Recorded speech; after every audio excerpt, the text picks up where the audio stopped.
toxundu, bu qəlbimə toxundu. Hər pisi var həyatda, fərqi yoxdur, qohumdu.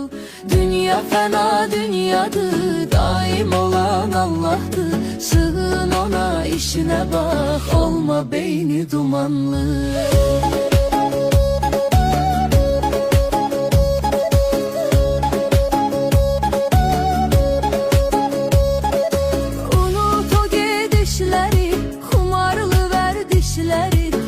Üç gün ömrün qalıb, tərk elə pis işləri.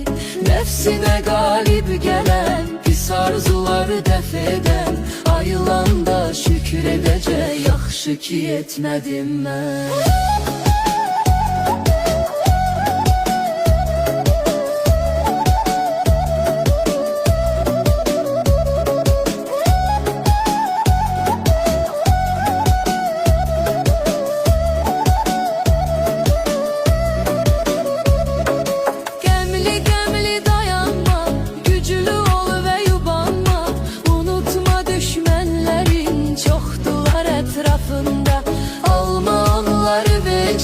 Fikirləşsə hər gecə, onlar onsuz cahildir, sənə də gələcək əcəl.